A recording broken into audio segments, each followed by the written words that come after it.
Film की कहानी कुछ ऐसी है कि जिसमें एक लड़की के पिता उसकी शादी उसके आशिक के साथ कराने के लिए मान जाते हैं, लेकिन उसके लिए वो दोनों के सामने एक शर्त रखते हैं। उन दोनों को एक दूसरे का फ़ोन एक्सचेंज करके एक दिन गुजारना होगा और इस दौरान उनके बीच दरार नहीं आना चाहिए। वैसे सुनने में ये शर्त आसान लगता है, लेकिन करने में बड़े बड़ों की हवा टाइट हो जाती है। अब क्या ये दोनों इस शर्त को पूरा करके शादी कर पाते हैं? इस सवाल का जवाब हमें मिलेगा लव टुडे मूवी में। इसलिए बिना किसी देर किए मैं इस मूवी को एक्सप्लेन करता हूँ। मूवी की स्टार्टिंग में एक छोटा बच्चा आम खाने के बाद उसके गुठली को जमीन में गाड़ देता है। अगले सीन में हम देखते हैं प्रदीप अपने सेविंग्स के पैसों से एक नया फ़ोन खरीदता है। उसके बाद वो अपने गर्लफ्रेंड निकिता से मिलने जाता है, जहाँ प्रदीप देखता है कि निकिता की फ़ोन की स्क्रीन पूरी तरह से टूट चुकी है। इसलिए प्रदीप निकिता को वो फ़ोन गिफ्ट कर देता है और नया फ़ोन मिलने की खुशी से निकिता उसे गले लगा लेती है। लेकिन थोड़ी ही देर में निकिता उदास हो जाती है और कहती है वो अपने पापा को इस बारे में क्या कहेगी, जिस पर प्रदीप उसे आइडिया देता है कि वो अपने पापा से झूठ बोल दे, और निकिता ऐसा ही करती है। दरअसल निकिता के पापा वेणु शास्त्री जी एक संस्कारी और रूढ़िवादी विचारों वाले इंसान थे। इसलिए निकिता अपने पापा से कहती है कि उसने ये फ़ोन अपने सेविंग्स से खरीदी है। निकिता के पापा को पता था कि वो उन्हें झूठ कह रही है, लेकिन उन्होंने उसे कुछ भी नहीं कहा। निकिता और प्रदीप एक ज्वेलरी शॉप पर जाते हैं और वहाँ निकिता अपने नाक में और प्रदीप के कान में पियर्सिंग करवाती है। उसके बाद वो प्रदीप को एक ब्रेसलेट भी गिफ्ट करती है और पूछती है कहीं तुम्हारे हाथ में ब्रेसलेट और कान में ईयरस्टड को देखकर तुम्हारी माँ शक तो नहीं करेगी ना, जिस पर प्रदीप ना कहता है। लेकिन जब प्रदीप घर जाता है तब उसकी माँ उसके हाथों को मरोड़कर पूछती है कि उसे ये सब किसने दिया। प्रदीप अपने माँ को झूठ कहता है कि उसने ये सब स्टाइल के लिए लगाया है। प्रदीप की एक बहुत बुरी आदत है कि वो खाना खाते हुए, बैठते हुए, गाड़ी चलाते हुए और यहाँ तक कि सोने के टाइम पर भी मोबाइल देखता है। इसलिए उसकी माँ उसे खूब डांटती है और दूसरों के सामने उसकी इस आदत का मजाक उड़ाती है। प्रदीप की बहन दिव्या के लिए एक रिश्ता आया था और उसने इस रिश्ते के लिए हाँ कर दिया है। इसलिए प्रदीप उससे पूछता है कि क्यों उसने लड़के को बिना जाने इस रिश्ते के लिए हाँ कर दिया, जिस पर दिव्या कहती है कि वो लड़के को जानती है, उसका नाम योगी है और वो चीफ डेंटिस्ट है। प्रदीप कहता है मैं लड़के के प्रोफेशन के बारे में नहीं, उसके कैरेक्टर के बारे में जानना चाहता हूँ। अगर वो पियक्कड़ निकला या फिर साइको हुआ या मारने पीटने वाला निकला तो तेरी बाकी की ज़िंदगी बर्बाद हो जाएगी। प्रदीप कहता है कि तुम जिस इंसान के साथ अपनी ज़िंदगी गुजारने वाली हो तुम्हें उसे अच्छे से जानना चाहिए। जिस पर दिव्या पूछती है कि तुझे क्या लगता है एक इंसान को जानने में कितना वक्त लगता है। प्रदीप कहता है कम से कम 1 साल। दिव्या कहती है कि शादी और एंगेजमेंट के बीच 8 महीनों का वक्त है, इस दौरान मैं उसे अच्छे से जान लूंगी। रात में प्रदीप निकिता को ये सब बता देता है। निकिता उससे कहती है कि उसकी फैमिली उसे लड़का पसंद करने के लिए प्रेशर कर रही है क्योंकि अब वह 24 साल की हो चुकी है। ये सुनकर प्रदीप उसे कहता है कि मेरी बहन की शादी हो जाए तो मैं तुम्हारे पापा से बात करूंगा। एक दिन निकिता और उसकी बहन को कोई इंस्टाग्राम में वल्गर मैसेजेस करता है, इसलिए वो ये सब प्रदीप को बता देती है। प्रदीप कहता है कि तुम उस अकाउंट को ब्लॉक कर दो और अगर वो तुम्हारे दूसरे अकाउंट पर मैसेजेस करता है तो तुम अपना अकाउंट प्राइवेट कर लो, क्योंकि इस सब के अलावा हम उसके खिलाफ और कुछ भी नहीं कर सकते। प्रदीप निकिता को कल उसके बहन की सगाई में आने के लिए कहता है। अगले दिन सगाई में निकिता रवि के साथ आती है। प्रदीप निकिता को अपने माँ से मिलाता है और कहता है कि वो उसकी बहुत अच्छी दोस्त है, लेकिन उसकी माँ जानती है कि निकिता उसकी कितनी अच्छी दोस्त है। सगाई खत्म होने के बाद प्रदीप निकिता को पूछता है कि रवि से उसका क्या संबंध है, जिस पर निकिता कहती है कि रवि उसके भाई जैसा है। धीरे धीरे प्रदीप और निकिता के बीच प्यार बढ़ने लगता है और इसी तरह 8 महीने निकल जाते हैं। लेकिन एक दिन निकिता के पापा उसे प्रदीप के साथ बात करते हुए सुन लेते हैं, इसलिए वो निकिता को कहते हैं कि कल प्रदीप को घर बुलाओ, मैं उससे मिलना चाहता हूँ। निकिता ये सब प्रदीप को बता देती है और ये सुनकर प्रदीप की हवा टाइट हो जाती है। अगले दिन प्रदीप निकिता के पापा से मिलने जाता है, जहाँ निकिता के पापा उसे और निकिता को कहते हैं कि अगर तुम दोनों ने अपना फ़ोन एक्सचेंज करके एक दिन गुजार लिया और तुम्हारे प्यार में कोई भी दरार नहीं आया तो मैं खुशी खुशी तुम दोनों की शादी करा दूंगा। निकिता के पापा कहते हैं कि अगर तुम दोनों इसके लिए राजी नहीं हुए तो मैं निकिता की शादी अपने पसंदीदा लड़के से करा दूंगा। ये सब सुनकर प्रदीप और निकिता अपना फ़ोन एक्सचेंज करने के लिए मान जाते हैं और निकिता के पापा उन दोनों का फ़ोन एक्सचेंज कर देते हैं। उसके बाद प्रदीप अपने घर चला जाता है, जहाँ उसके बहन की शादी की तैयारियां चल रही थी। प्रदीप के फ़ोन में से कई सीक्रेट्स थे जो अगर निकिता को पता चल जाती तो दोनों के बीच दरार आ सकता था। इसलिए प्रदीप निकिता से फोन वापस पाने के लिए एक चाल चलता है। वो अपने सभी दोस्तों को ये सब बता देता है। प्रदीप के दोस्त उसके फोन पर बार बार कॉल करके निकिता से कहते हैं कि उन्हें प्रदीप से बात करना है।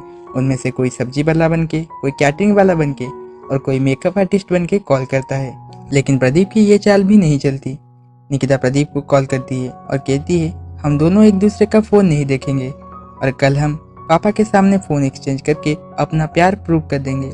ये सुनकर प्रदीप खुश हो जाता है, लेकिन उसकी खुशी ज्यादा देर तक नहीं टिकती, क्योंकि निकिता के पापा प्रदीप को कॉल करके उसके फोन का अनलॉक पैटर्न मांगते हैं और जब प्रदीप उन्हें बता देता है तब वो अपनी बेटी का अनलॉक पैटर्न प्रदीप को बता देते हैं। नेक्स्ट सीन में हम फिर से उस बच्चे को देखते हैं जिसे हमें शुरुआत में दिखाया गया था। वो बच्चा देखता है आम का पेड़ अब तक नहीं उगा है, इसलिए वो गुटली को निकाल कर देखता है और फिर उसे जमीन में गाड़ कर वहाँ से चला जाता है। वहीं दूसरी तरफ दिव्या की दोस्त उसके पसंद किए गए लड़के की तस्वीर देखकर कहती है कि उसका टेस्ट बहुत बेकार है, लेकिन दिव्या उसके बातों को ठुकराते हुए कहती है कि उसके पास उस लड़के को पसंद करने के 3 वजह है। पहला कि वो सॉफ्ट हार्टेड है, दूसरा कि वो मेरे प्राइवेसी के लिए स्पेस देता है और तीसरा कि वो मुझे इम्पोर्टेंस फील करवाता है। अगले सीन में प्रदीप खुश हो रहा होता है क्योंकि उसने पहले से ही अपने व्हाट्सएप चैट्स डिलीट कर दिए थे। प्रदीप अब निकिता के व्हाट्सएप चैट्स देखता है, जिससे उसे पता चलता है कि जिस रेबी को निकिता ने अपना भाई बताया था, उस रेबी ने पहले निकिता को प्रपोज किया था और तब से निकिता ने उसे अपना दोस्त बना लिया। प्रदीप निकिता को कॉल करके उसे इस बारे में पूछता है तो निकिता झूठ कहती है कि उसने रेबी को अपना दोस्त बताया था, जबकि असल में उसी ने प्रदीप को कहा था कि रेबी मेरे भाई जैसा है। निकिता प्रदीप से पूछती है कि सारन्या कौन है। प्रदीप कहता है कि वो मेरी एक्स है और इसी तरह दोनों झगड़ने लगते हैं। निकिता के मोबाइल पर मामा कुट्टी नाम का लड़का मैसेज करता है, लेकिन तभी फ़ोन स्विच ऑफ हो जाता है और प्रदीप के पास टाइप सी चार्जर नहीं होता, इसलिए प्रदीप फ़ोन को चार्ज करने के लिए अपने दोस्तों के पास जाता है। फ़ोन चार्ज हो जाने के बाद प्रदीप निकिता बन के मामा कुट्टी के साथ चैट करता है और उसे कुछ पुरानी रिकॉर्डिंग्स मांगता है। मामा कुट्टी निकिता समझकर उसे वो सारी रिकॉर्डिंग्स भेज देता है। प्रदीप वो सारी रिकॉर्डिंग्स सुन लेता है, जिससे उसे पता चलता है कि मामा कुट्टी निकिता का एक्स है, इसलिए प्रदीप को निकिता के ऊपर संदेह होता है। वो उसे कॉल करता है और दोनों फिर से झगड़ते हैं। वहीं दूसरी तरफ दिव्या का मंगेतर हर बार उससे अपना फ़ोन छीन लेता था, जिससे दिव्या को उस पर डाउट होता है। अगले दिन प्रदीप निकिता के घर जाता है और उसके पापा को सब कुछ बता देता है। प्रदीप कहता है कि उसे निकिता का फ़ोन 3 दिन और चाहिए और उस दौरान निकिता भी उसका फ़ोन चेक कर सकती है। ये सब कहकर प्रदीप मन ही मन खुश हो जाता है, लेकिन थोड़ी ही देर में उसकी खुशी गम में तब्दील हो जाता है, क्योंकि निकिता के पापा प्रदीप के फ़ोन में व्हाट्सएप रीइंस्टॉल करके बैकअप रिस्टोर कर देते हैं, जिससे प्रदीप के डिलीट किए गए सारे चैट्स फिर से आ जाते हैं। प्रदीप अपने फ़ोन का सारा डेटा डिलीट करने के लिए अपने हैकर दोस्त के पास जाता है, लेकिन यहाँ भी उसका काम नहीं बनता।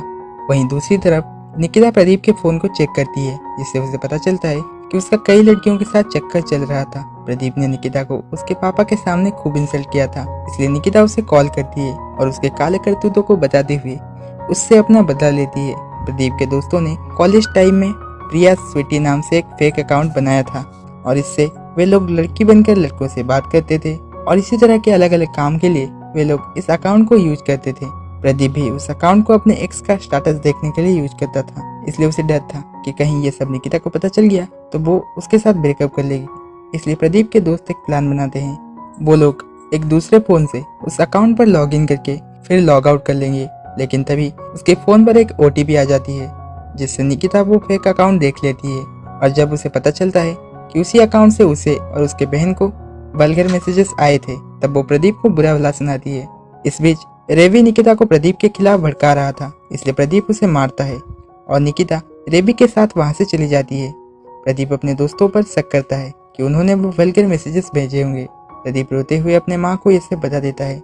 उसकी माँ निकिता के दिए हुए कड़े को आग में फेंक देती है और प्रदीप बिना किसी देर किए उस कड़े को आग से बाहर निकाल देता है। उसकी माँ उसे समझाती है कि कुछ चीजें ऐसी होती है जिनका महत्व हमें तभी पता चलता है जब वो हमारे पास नहीं होती। वहीं दूसरी तरफ रेवी निकिता को फिर से प्रपोज करता है, जिससे निकिता को उसकी असलियत का पता चल जाता है।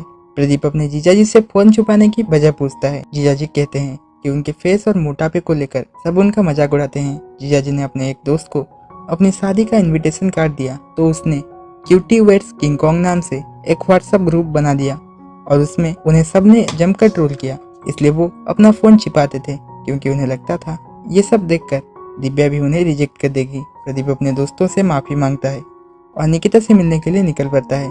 अब सब कुछ अच्छा चल रहा था, लेकिन कहानी में एक ट्विस्ट आता है। कोई निकिता की गंदी वीडियो बनाकर उसे वायरल कर देता है।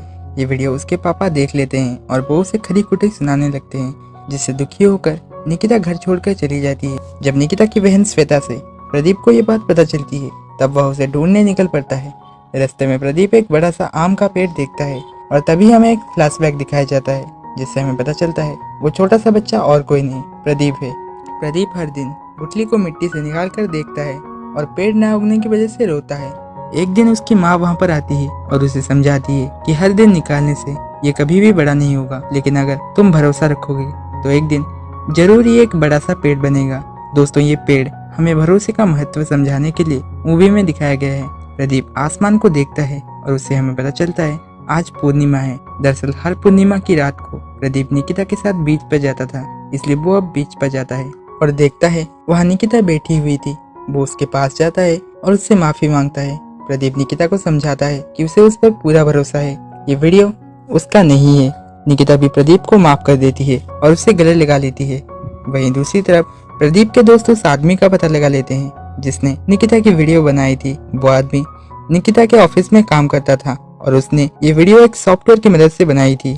निकिता और प्रदीप किस करते हैं। निकिता के पापा दोनों को कहते हैं 20 साल पहले प्यार करने वालों को उनके घर वाले अलग कर देते थे, लेकिन आजकल प्यार करने वाले लोग आपस में ही झगड़ते हैं और अलग हो जाते हैं। निकिता के पापा ने दोनों का फोन इसीलिए एक्सचेंज किया था क्योंकि वो देखना चाहते थे बुरे हालातों में दोनों एक दूसरे को कैसे संभालते हैं। फिल्म खत्म होने से पहले हमें ये सीख दे जाती है कि भले ही आज हमारे आसपास कितने ही बुरे लोग हो, लेकिन अच्छाई अभी भी खत्म नहीं हुई है। आज भी हमारे आसपास ऐसे नेक दिल इंसान हैं जिन पर हमें भरोसा करना चाहिए। मूवी के एंड में भी हमें ये पता नहीं चलता कि किसने निकिता और उसके बहन को वल्गर मैसेजेस भेजे थे। वीडियो अच्छा लगा तो लाइक कर दीजिए और इसी तरह के और वीडियोस देखने के लिए चैनल को सब्सक्राइब करके नोटिफिकेशन घंटे को ऑल कर दीजिए। आज के लिए बस इतना ही। मैं मिलता हूँ आपसे अगले वीडियो में, तब तक के लिए बाय बाय।